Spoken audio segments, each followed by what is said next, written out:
अस्सलाम वालेकुम।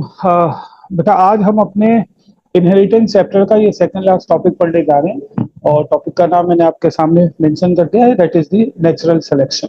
सो सबसे पहले तो हम बात करते हैं इसकी डेफिनेशन को लेकर। Natural selection is a type of selection which is made by the nature. तो अल्लाह ने जो नेचर डेवलप करने के लिए क्राइटेरिया मेंशन किया है या मेंटेन किया है, इसे हम नाम देते हैं नेचुरल सिलेक्शन का। दूसरी तरह की जो सिलेक्शन होती है उन्हें हम नाम देते हैं आर्टिफिशियल सिलेक्शन, और उसे हम कहते हैं कि ये मैन मेड सिलेक्शन है। तो लिविंग ऑर्गेनाइजेशन जो इस दुनिया में मौजूद हैं अपने वैरायटी के साथ, उनको इस लिविंग वर्ल्ड में अपनी जनरेशन की मेंटेनेंस के लिए एक प्रॉपर यूनिफॉर्म मेथड के जरिए पास ऑन होना होता है, जो कि नेचर ने डेवलप किया है, और इसे हम नाम देते हैं कि ये हमारा एक नेचुरल सिलेक्शन मैकेनिज्म है। तो जो ऑर्गेनिज्म इस सिलेक्शन मेथड को पास करते हैं वो अपनी नई जनरेशन को प्रोपेगेट करते हैं, और उनकी वो स्पेसिफिक स्पीशीज जो है वो हमारी इस लिविंग वर्ल्ड में जनरेशन आफ्टर जनरेशन पॉजिटिवली और सक्सेसफुली कैरी ऑन रहती है। तो हमने इस नेचुरल सिलेक्शन के टॉपिक को बड़ा सिंप्लीफाइड वे में पढ़ना है, क्योंकि बहुत बड़ा टॉपिक है। ओ लेवल्स में इसकी सिर्फ बुनियादी बातें ही हमने अंडरस्टैंड करनी है। नेचुरल सिलेक्शन के बेटा कुछ स्टेप्स हैं, उन स्टेप्स को मैं सबसे पहले यहाँ पर आपके साथ मेंशन कर देता हूँ। तो ये जो स्टेप्स हैं नेचुरल सिलेक्शन के, इसमें से पहला स्टेप है, इसे नाम देते हैं ओवर प्रोडक्शन का।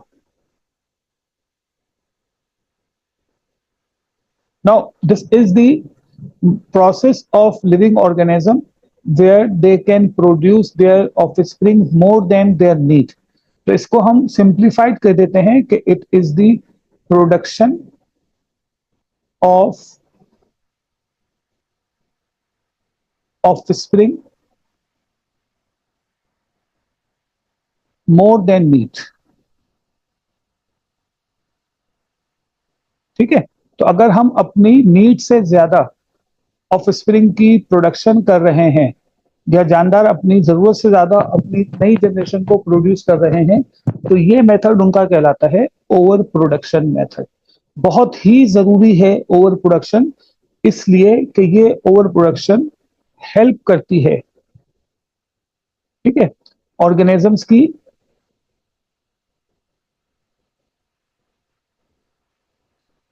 टू कंटिन्यू देयर स्पीशीज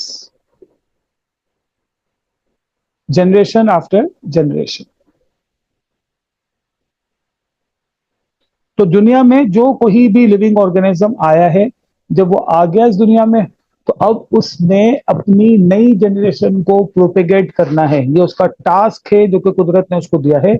अगर वो अपनी नई जनरेशन प्रोपेगेट कर रहा है तो फिर उसकी स्पीशीज सर्वाइवल मुमकिन है, अदरवाइज वो एक्सटेंट हो जाएगा और फिर उसके बाद उसकी स्पीशीज दुनिया से जो है वो खत्म हो चुकी होती है। ठीक है बेटा। तो कोई भी ऑर्गेनिज्म अगर ओवर प्रोडक्शन करता है और वो ओवर प्रोडक्शन इंडिविजुअल्स की पॉपुलेशन बढ़ाती है, तो ये पॉपुलेशन का बढ़ना उस पर्टिकुलर स्पीशीज के लिए एक बहुत ही वैल्यूएबल रोल प्ले करता है कि वो उसकी जनरेशन को नेक्स्ट जनरेशन के लिए सस्टेन करने में हेल्पफुल साबित होगी। मैं दो तीन दफा आज एक वर्ड बोल चुका हूँ और इस वर्ड को मैं यहाँ पर लिख भी रहा हूँ। इसको नाम देते हैं स्पीशीज। स्पीशीज को हम यहाँ पर बेटा डिफाइन करते हैं कि स्पीशीज एक है group of, species is a group of similar organism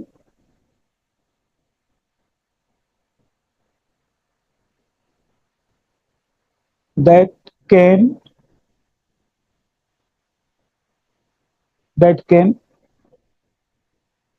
breed to produce that can breed to produce fertilize offspring।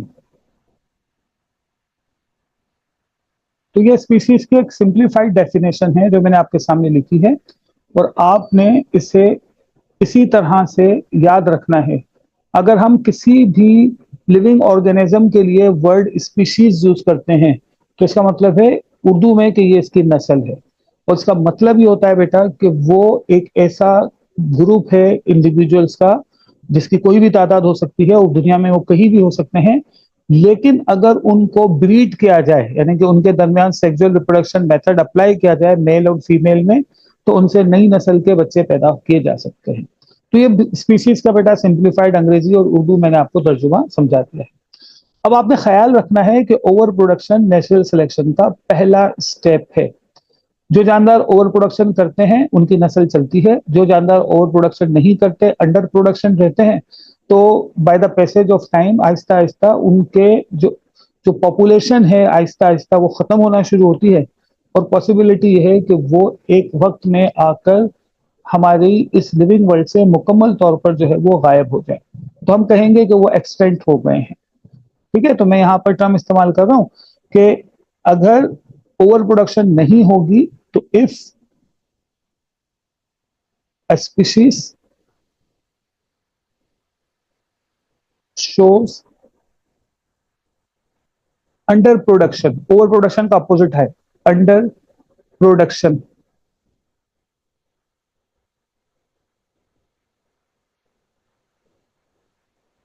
Right बेटा। तो if a species shows under production,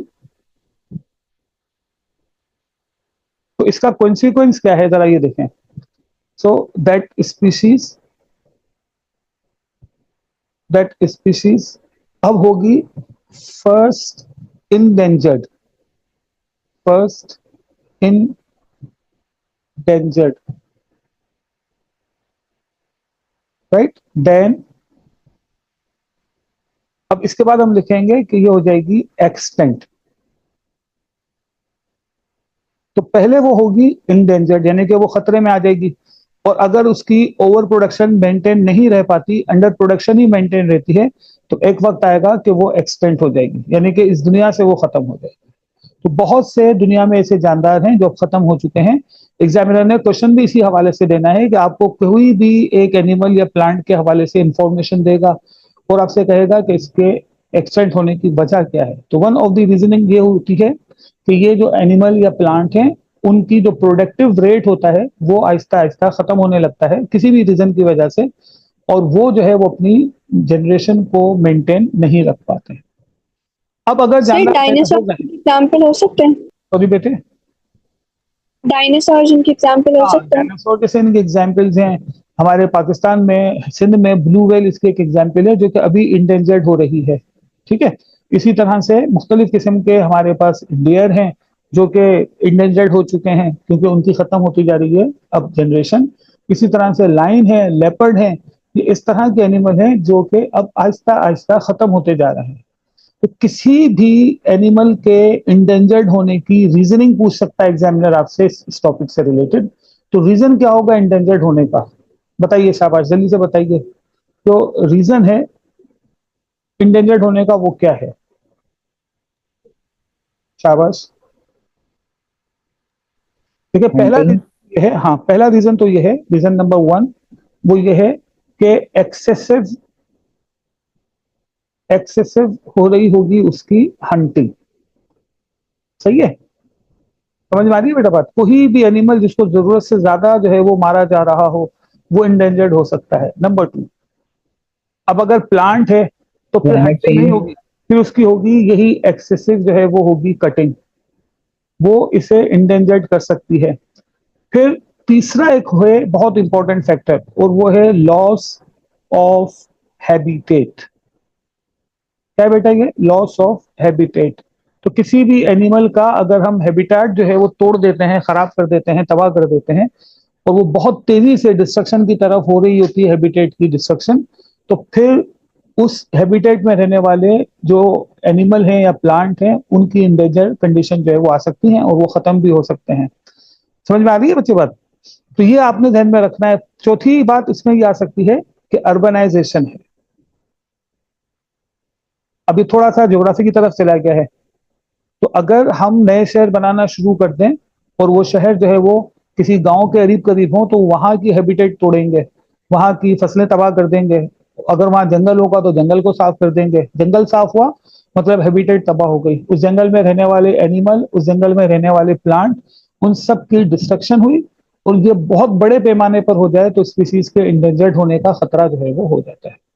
ठीक है, तो मसलन जो एलिफेंट हैं उनको उनके आइवरी के लिए, उनके हाथी दांत के लिए मारा जाता है। जो डियर्स होते हैं उनमें से मस्क निकलती है, तो उस मस्क को लेने के लिए उन जो है वो डियर को मारा जाता है।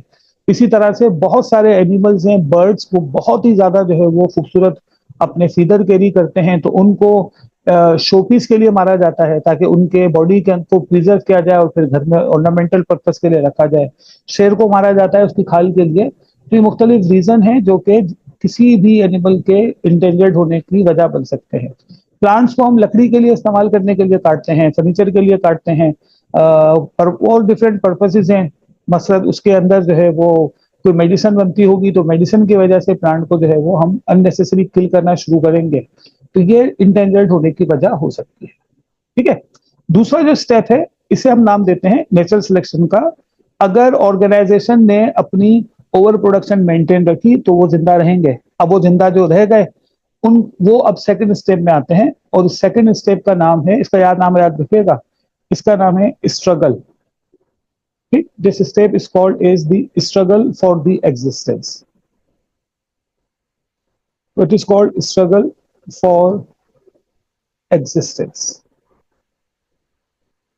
अब ये जो स्ट्रगल फॉर एग्जिस्टेंस है ना बच्चे, ये second step of natural selection है, और इसे हम कहते हैं कंपटीशन से। तो जो स्ट्रगल है ये होती है कंपटीशन, और कंपटीशन किस लिए होगा लिविंग ऑर्गेनिज्म के दरमियान? ये होगा अपनी एग्जिस्टेंस के लिए। यानी कि एक जानदार चाहता है कि मैं इस दुनिया में सक्सेसफुली अपनी लाइफ गुजार सकूं, अपनी नई नस्ल पैदा कर सकूं, तो उसके लिए जरूरी होगा कि वो खुद जो है वो स्ट्रगल करे ताकि उसकी नई नस्ल प्रोड्यूस हो सके। अब ये जो स्ट्रगल फॉर द एग्जिस्टेंस है, इसमें जो कंपटीशन हो रहा है, ये कंपटीशन होगा बेटा, दो तीन जो है वो इसके रीजन हो सकते हैं, या दो तीन इसकी कॉज हो सकती हैं। पहली बात, ऑर्गेनाइजेशन या एनिमल्स कॉम्पीट करते हैं एक दूसरे से फॉर फॉर फूड। ठीक है बेटा, कंपटीशन का दूसरा जो कॉज हो सकता है वो हो सकता है शेल्टर। कंपटीशन का जो तीसरा कॉज हो सकता है वो होता है इनका सेक्सुअल मेट। मैं ओवरऑल लिविंग ऑर्गेनाइजेशन की बात कर रहा हूं, एक मुझे दीजिएगा।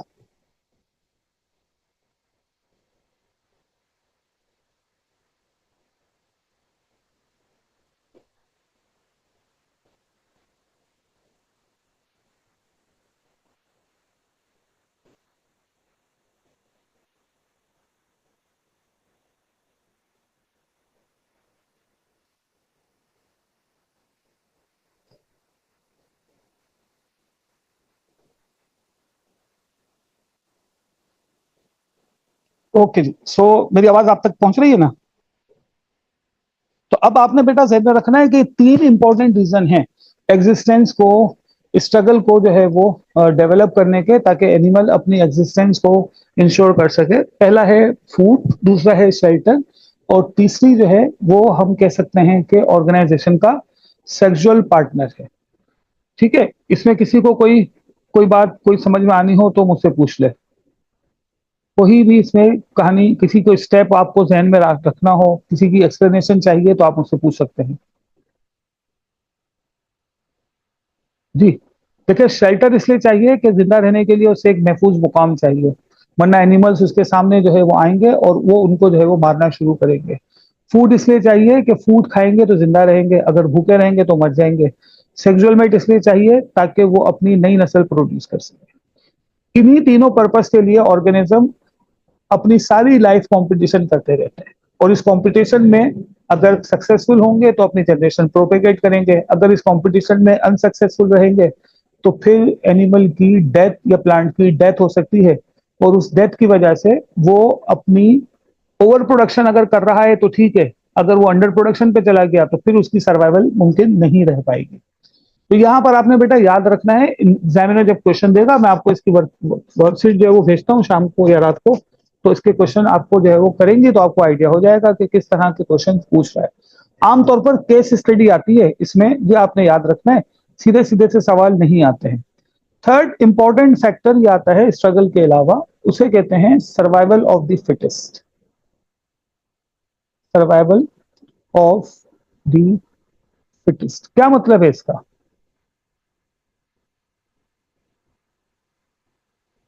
जी, कोई बच्चा कमेंट करेगा सर्वाइवल ऑफ द फिटेस्ट इसका क्या मतलब है?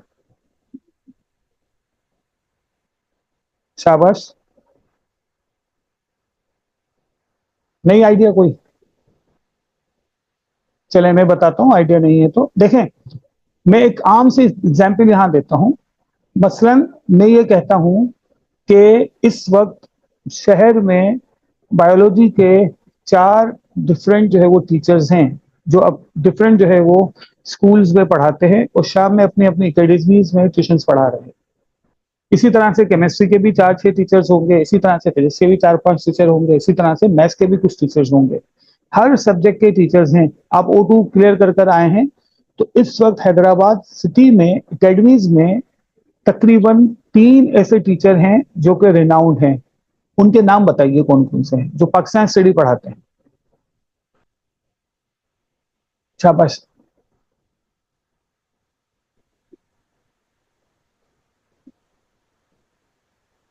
जी बेटा जवाब दीजिए जरा। तुफैल। सर तुफैल साहब, शाबाश। दूसरा कोई?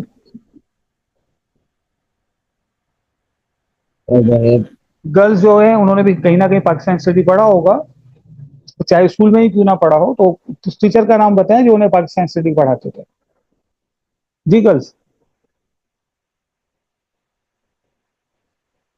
शाबाश बताइए। लिख दीजिए अगर माइक का इस प्रॉब्लम है तो बेटा, मैं चैट पर बैठा हूँ। शाबाश। सर मैंने भी शायद पैर से की थी। चले तो फैल से पढ़ा तो बता देना, इसमें इतनी शर्माने की क्या बात है। और बेटा इसके अलावा? शाबाश। हमदा ने बता दिया। मारूफ आप बताइए।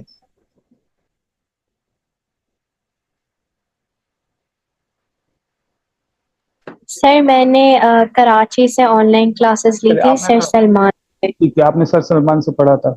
तो हैदराबाद में जो टीचर्स थे आप किसी को जानती थी उनमें से?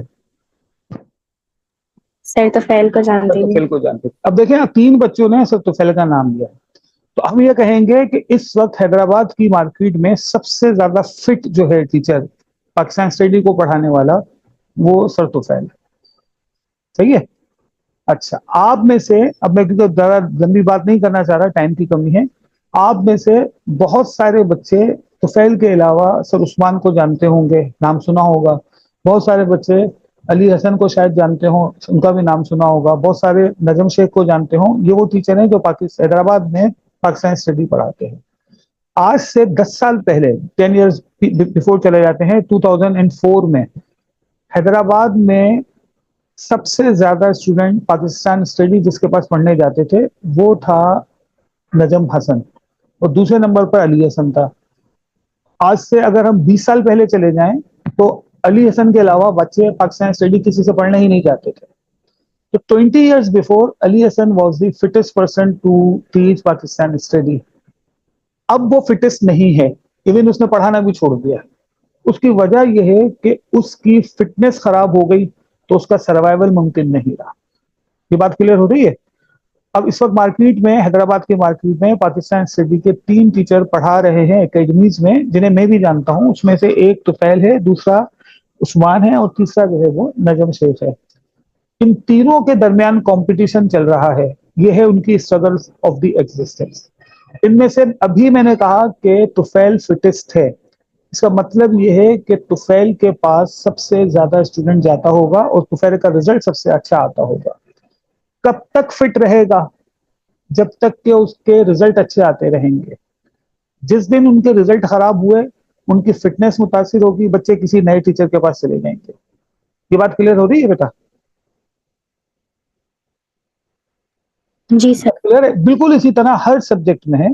मसलन एक वक्त था जब हैदराबाद में मैथ्स पढ़ाने के लिए सर शफकत के अलावा कोई दूसरी चॉइस नहीं होती थी बच्चों के पास। फिजिक्स पढ़ने के लिए फिदा के अलावा कोई चॉइस नहीं थी। केमिस्ट्री पढ़ने के लिए सर फिदा के अलावा कोई चॉइस नहीं थी। आज आपको इनके नाम भी नहीं पता।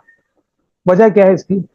अब उन्होंने अपनी फिटनेस जो है वो खोना शुरू करती है, नंबर 1। नंबर 2, वो बूढ़े हो गए हैं। नंबर 3, मार्केट में कॉम्पिटिटर्स बहुत ज्यादा हो गए हैं। नंबर 4, उनका आजकल के बच्चों के साथ थोड़ा सा कोऑर्डिनेटिव प्रॉब्लम भी चल रहा होगा। मैं भी उन्हीं लोगों में से शामिल हूँ जो कि एक वक्त में बगैर चॉइस के पढ़ाते थे, तो फिर नखरे भी बहुत हुए, बच्चों के साथ बदतमीजियां भी बढ़ी, छुट्टियां भी बहुत की, आहिस्ता आहिस्ता फिटनेस लूज की। नए टीचर आए, नए टीचर ने अपने आप को बेटर साबित करने के लिए स्ट्रगल की। हम सोचते रहे हमें स्ट्रगल करने की जरूरत ही नहीं है, हम तो जो है वो बड़े मशहूर है। वक्त आया कि हमारी जो है वो फिटनेस मुतासिर हुई और हम पीछे चले गए। फिर हमें ख्याल आया कि अपने आप को जिंदा रखना है, तो वापस स्ट्रगल पर आ गए। अब अपनी फिटनेस की तरफ जा रहे हैं। तो ये जिंदगी भी इसी तरह से चलती रहती है। हर जानदार को अपने आप को इस लिविंग एनवायरनमेंट में फिट रखना है ताकि स्ट्रगल कामयाब हो। इस फिटनेस के लिए इस फिटनेस के लिए जो ऑर्गेनिजम्स हैं, ये ऑर्गेनिजम्स गेट माइनर वेरिएशन। क्या लेंगे बेटा? ये ऑर्गेनिज्म अपनी फिटनेस को मेंटेन रखने के लिए छोटी छोटी सी वेरिएशन लेना शुरू करेंगे। अब अगर ये वेरिएशन पॉजिटिव है, पॉजिटिव वेरिएशन, तो अगर पॉजिटिव वेरिएशन है तो जो फिटनेस है, ये फिटनेस जो है वो रहेगी मेंटेन। मैं सिर्फ कॉन्सेप्ट समझा रहा हूं बेटा, लिखना क्या है वो क्वेश्चन सामने आएगा तो पता चलेगा। अगर वेरिएशन नेगेटिव है तो फिर जो फिटनेस है वो हो जाएगी कॉम्प्रोमाइज। ये बात समझ रहे हैं? ये बात क्लियर हो रही है बेटा? अगर जी तो सर। किसी भी ऑर्गेनिज्म को अपने नए एनवायरनमेंट में परेशानी का सामना है और उस नए एनवायरनमेंट में परेशानी हो रही है, तो वो वेरिएशन कॉज करना शुरू करेगा। अब ये वेरिएशन दो तरह की हो सकती है। एक वेरिएशन वो जो कि उसकी जेनेटिकल वेरिएशन है, एक वेरिएशन वो है जो कि वो अडेप्ट करेगा। कोई भी वेरिएशन हो, अगर वेरिएशन पॉजिटिव है तो हम कहेंगे कि उसकी फिटनेस मेंटेन रहेगी। अगर वेरिएशन नेगेटिव होगी तो उसकी फिटनेस कॉम्प्रोमाइज होगी। फिटनेस कॉम्प्रोमाइज होने का मतलब यह है कि वो अपनी स्ट्रगल फेज में फिर चला गया और उस कंपटीशन में उसने अगर कंपटीशन में लॉस करना शुरू कर दिया तो फिर उसकी स्पीसीज की सर्वाइवल मुश्किल हो जाएगी और हो सकता है कि दोबारा से वो अपनी पहले स्टेप में कहा जाएगा, पहले स्टेप में वो जाएगा अपनी इंडेंजर होने पर, यानी कि मार्केट में उसकी स्टेबिलिटी खराब हो गई है, उसकी वर्थ खराब होगी, उसके खिलाफ फीडबैक नेगेटिव आना शुरू होंगे। टीचर की बात कर रहा हूँ। और एक वक्त आएगा कि बच्चे उसके पास जाना ही छोड़ देंगे। जब बच्चे उसके पास जाना छोड़ दिए तो हम कहेंगे कि अब वो एक्सटेंट हो गया, यानी कि उसके पास कोई बच्चा अपनी एकेडमी के लिए, अपने स्टडीज के लिए जाना जो है वो खत्म कर देगा। ये बात समझ में आ रही है बेटा? तो आपने भी जब किसी भी सब्जेक्ट की ट्यूशन लेने की कोशिश की होगी तो आपने दो चार लोगों से पूछा होगा कौन पढ़ाता है, कौन नहीं पढ़ाता है, कैसा पढ़ाता है।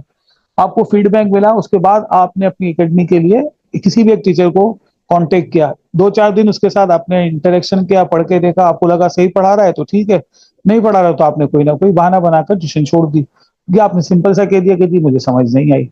पाकिस्तान में सिंपल नहीं कहते कि जी मुझे समझ नहीं आ रहा इसलिए मैं नहीं आ रहा। पाकिस्तान में आमतौर पर कह देते हैं कि मेरे साथ टाइमिंग के इशू है, कन्वेंस का सर प्रॉब्लम हो रहा है, इस वजह से हम आ नहीं पा रहे। और इस तरह से टीचर भी समझ जाता है कि असल वजह यह है कि बच्चा मुझसे पढ़ाने के मामले में मुतमईन नहीं हो रहा। अब ये बेटा जो माइनर वेरिएशन है इस पर आपने बहुत ज्यादा जो है वो जोर लगाना है, यानी कि सोचना है। ये जो माइनर वेरिएशन है, अभी हम पूरा चैप्टर वेरिएशन का पढ़कर आ रहे हैं इनहेरिटेंस में। ये माइनर वेरिएशन मैंने अभी थोड़ी देर पहले कहा कि इनहेरिटेड हो सकती हैं, सही है?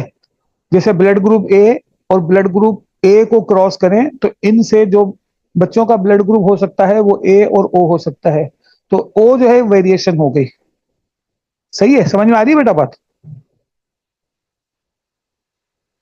इसी तरह से अगर एक पेरेंट का ब्लड ग्रुप ए बी है और दूसरे पेरेंट का ब्लड ग्रुप ए है, तो बच्चों में blood group A, blood group B और ब्लड ग्रुप ओ आने के चांसेस हैं। तो इसमें से वेरिएशन क्या है? शाबाश। A B.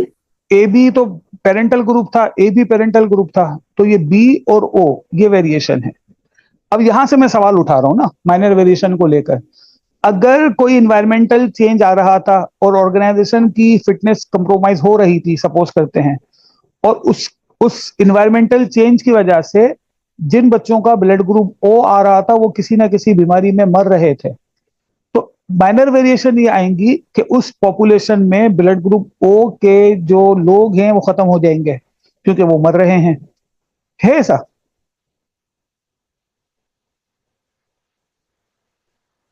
ऐसा होगा ना बेटा? अब ओ वाले ब्लड ग्रुप किसी वजह से मर रहे हैं बच्चे जिनका ब्लड ग्रुप ओ आ रहा है, तो हम ये कहेंगे कि ओ वाले बच्चे जो है वो दुनिया से खत्म हो रहे होंगे। माइनर वेरिएशन क्या आएगी? सर आप उनकी बात कर रहे हैं जो न्यू नहीं नहीं, बॉर्न मैं होता है? सिंपल सिंपल ऐसे एग्जांपल दे रहा हूँ, कोई स्पेसिफाइड नहीं कर रहा, जनरलाइज बात कर रहा हूँ। अगर कोई इन्वायरमेंट में खराबी आई, बीमारी आई, कोई वजह हुई और वो लोग जिनके ब्लड ग्रुप ओ थे वो मरना शुरू हो गए, ठीक है, तो सोचें 200 साल के बाद क्या होगा उस इलाके में। वो ब्लड ग्रुप वाले ब्लड लोग ग्रुप बचेंगे नहीं? ब्लड ग्रुप ओ वाले लोग जिंदा नहीं रहेंगे, 200 साल के बाद तो वैसे ही सब मर जाते हैं, लेकिन वो पॉपुलेशन तो जिंदा रहेगी ना। मतलब हैदराबाद शहर जो है वो हजारों साल पुराना शहर है, हम कहते हैं, है ना ऐसा? तो हजारों साल पहले वाले लोग यहाँ नहीं हैं, लेकिन हजारों साल से इंसान यहाँ पर रह रहे हैं। कुछ इंडिया चले गए, कुछ इंडिया से यहाँ आ गए, कुछ अभी पंजाब से आ गए होंगे, कुछ यहाँ से पंजाब चले गए होंगे, कुछ बाहर चले गए, कुछ अंदर आ गए। हम ये कहेंगे कि यहाँ पर जो हैदराबाद के नेटिव हैं 200-300 साल से रह रहे हैं, यानी कि वो खुद तो नहीं होंगे, उनकी फैमिली होगी, उनमें ओ ब्लड ग्रुप खत्म हो चुका होगा और ए ग्रुप होगा, बी ग्रुप होगा, ए बी ग्रुप होगा। ये बात समझ में आ रही है? जी सर। अब बताएं, ए होमोजाइगस होगा या हेट्रोजाइगस होगा?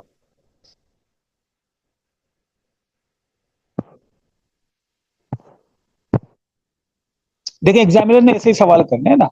अब ए होमोजाइगस रहेगा, हेट्रोजाइगस इसलिए नहीं रहेगा कि ओ तो वाले तो खत्म ही हो गए, ओ का एलएलए आएगा ही ओ से, तो ओ वाला जब पेरेंट ही नहीं रहेगा तो फिर हेट्रोजाइगस ब्लड ग्रुप होने के चांसेस क्या हो जाएंगे? कम हो जाएंगे।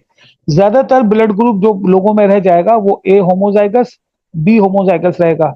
इनसे बच्चे भी ए और बी वाले ही पैदा होते रहेंगे, ओ वाले बच्चे आहिस्ता आहिस्ता एक वक्त आएगा पैदा होना ही खत्म हो जाएंगे। ये है माइनर वेरिएशन का कमाल। अब इसमें जो पॉजिटिव एडेप्टेशन है वो फिटनेस मेंटेन करवा रही है, नेगेटिव एडेप्टेशन फिटनेस को कॉम्प्रोमाइज करवाएगी। नेगेटिव एडेप्टेशन का मतलब है म्यूटेशन। क्या मतलब है बेटा इसका? म्यूटेशन। अगर तो पॉपुलेशन में म्यूटेशन होना शुरू हो गई है तो फिर क्या होगा कि नेगेटिव टाइप के वेरिएशन आएंगे और ये नेगेटिव वेरिएशन फिटनेस के लिए अच्छे नहीं है, तो ऑर्गेनाइजेशन की लाइफ थ्रेटन होगी। इस वजह से उनका सर्वाइवल थोड़ा सा क्या हो जाएगा? वो कॉम्प्रोमाइज होना शुरू हो जाएगा। मेरी बात क्लियर हो रही है बच्चों?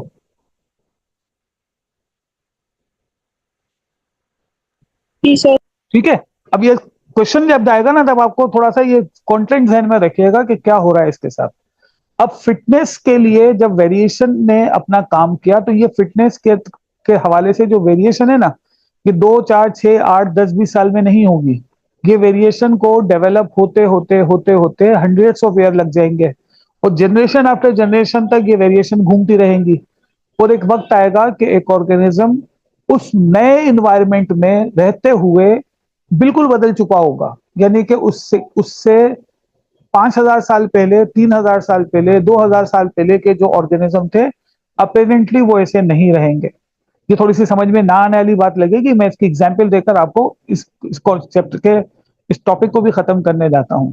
हम सब बीइंग अ मुस्लिम इस बात पर ईमान रखते हैं कि हम सब की, दुनिया के तमाम इंसानों की जो पैदाइश है वो कहां से स्टार्ट हुई?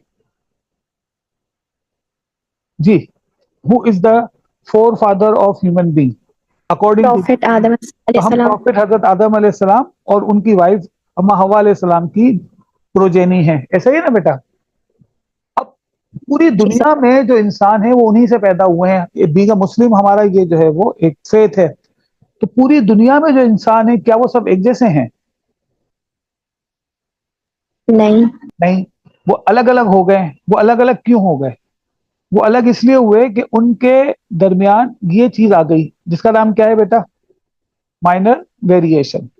तो आज अगर हम पूरी दुनिया के इंसानों के अलग अलग इलाके के लोगों को खड़ा करके एक फोटोग्राफ खींचें तो क्या उनकी शक्ल देखकर बता सकते हैं कि ये एशियन है, अमेरिकन है, यूरोपियन है, अफ्रीकन है?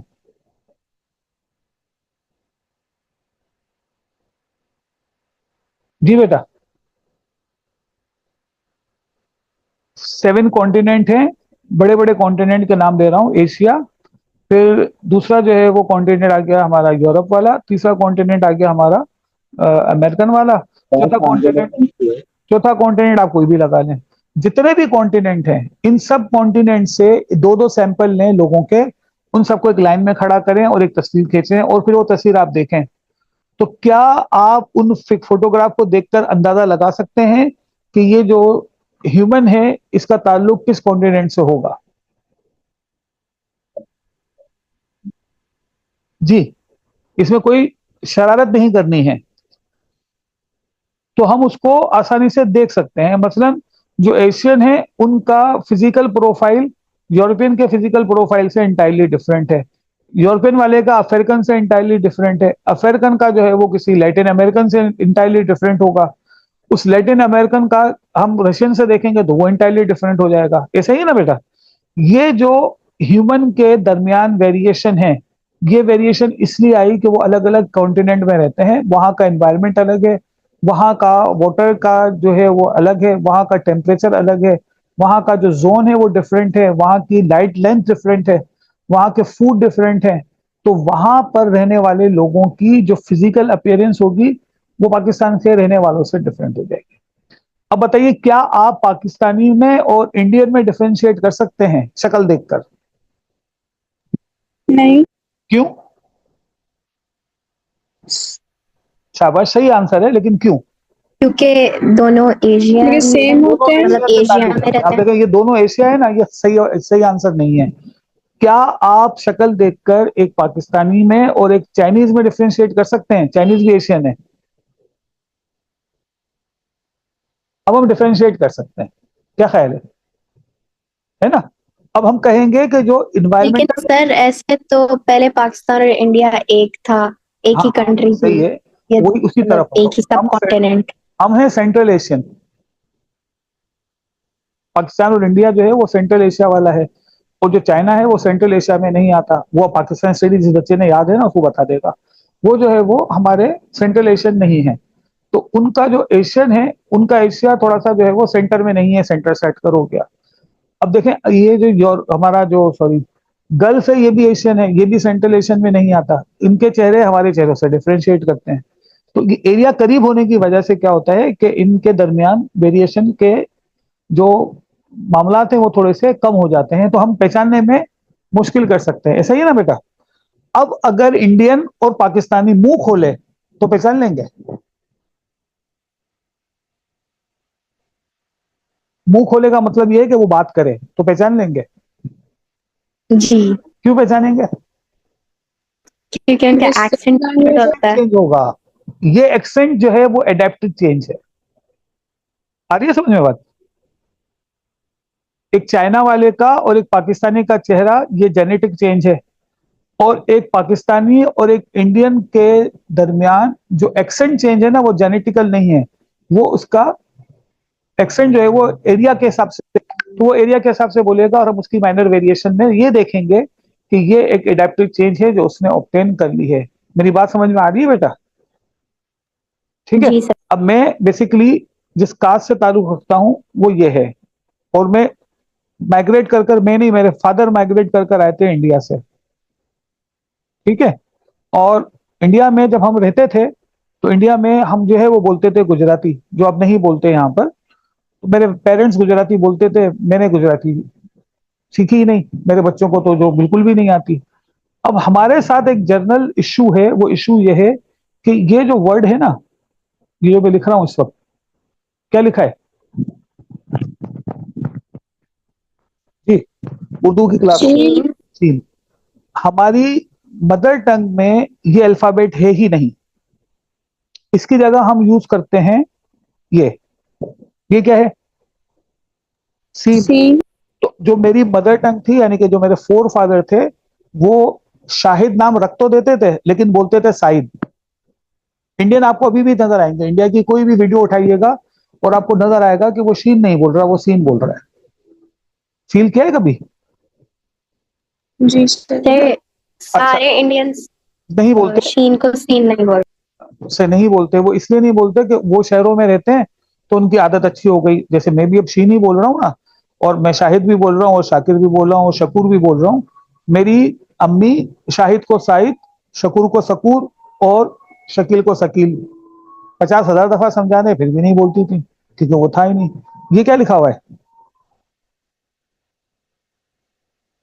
जी शाबाश बताइए। जे जे। मेरी मदर टंग में ये जे भी नहीं है अल्फाबेट में। इसकी जगह हम पढ़ते हैं ये जीम। सही है। तो मेरी जो सास है वो, ये वर्ड मैं लिख रहा हूं जीरा, वो ये नहीं पढ़ सकती। वो क्या पढ़ेंगी इसको? वो जीरा। पढ़ेंगी, जीरा इसको पढ़ती है जीरा। है क्या बेटा ये जीरा? ये वो चेंज है जिसको हम कहते हैं एडेप्टेड चेंज। मेरे बच्चे अगर मेरी दादी वाली और मेरी अम्मी वाली लैंग्वेज मेरे से सीखते तो आज भी इसको जीरा पढ़ते हैं। अब वो इसको जीरा भी नहीं पढ़ते। सही है। वो उसको अंग्रेजी में बोलते हैं जो मुझे नहीं पता क्या कहते हैं। उन्होंने अंग्रेजी ज्यादा पढ़ ली है। तो ये एक बेसिकली एडेप्टेड चेंज होती हैं जो कि मुआशरे में आती हैं, और ऑर्गेनाइजेशन इन चेंज के साथ अपने आप को बदलता रहता है, और इसमें कई 100 साल लगते हैं इसको सही होने में या इसको खराब होने के साथ। तो ये बेटा हमारा आज का टॉपिक था, ये खत्म हो गया। इनहेरिटेंस वाला पार्ट भी बेटा आज खत्म हो गया है। अब हम मॉलिक्यूलर जेनेटिक्स शुरू करेंगे अपने कल वाले लेक्चर के अंदर। पहला टॉपिक आपको पढ़ाऊंगा उससे रिलेटेड, वो है स्ट्रक्चर ऑफ डीएनए के हवाले से। किसी ने कोई बात पूछनी हो तो पूछ लीजिएगा।